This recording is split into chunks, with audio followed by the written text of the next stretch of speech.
Pegiat media sosial, Denny Siregar, membeberkan jika Front Pembela Islam atau FPI pernah akan berubah menjadi jaringan teroris ISIS. Hal tersebut disebutkan dalam akun Twitternya. Ia menyebut jika keinginan untuk mengubah FPI menjadi ISIS muncul dari Munarman. Bahkan, menurut dia, Habib Rizik Syihab hanya menjadi boneka ormas terlarang tersebut. Kemudian, ia mengungkapkan awal mula Munarman masuk ke ormas pimpinan HRS tersebut.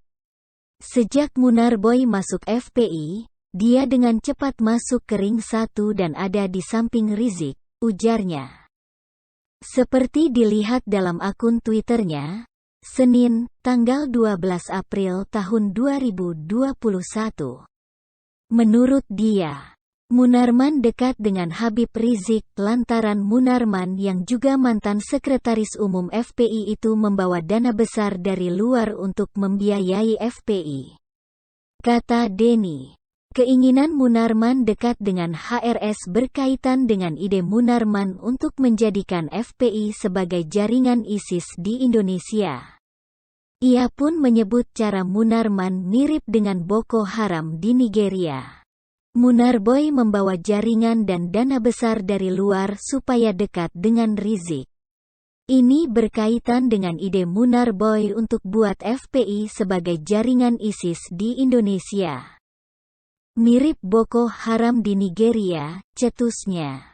Kemudian HRS, menurut Denny, denang dengan ide Munarman lantaran hal itu bisa membuat FPI menjadi organisasi besar dan bukan lagi ormas preman.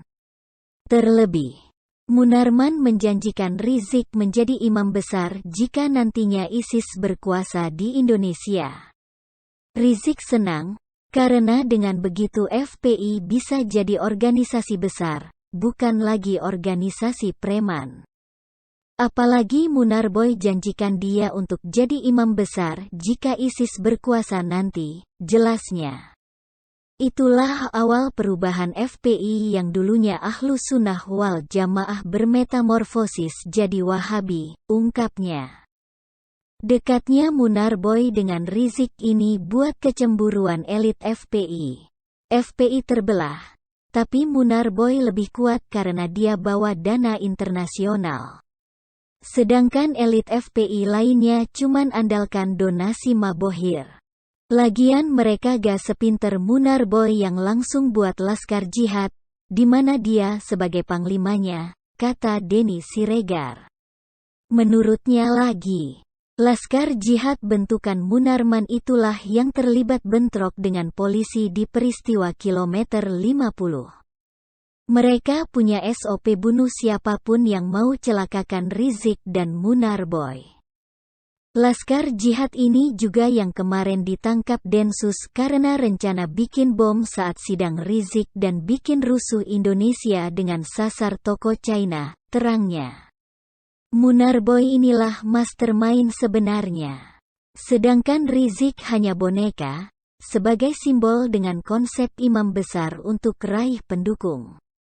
Rizik itu boneka sempurna. Predikat cucu Nabi buat banyak orang simpati padanya. Kultur Muslim Indonesia yang hormat pada keluarga Nabi inilah yang dimainkan Munarboy, ujarnya.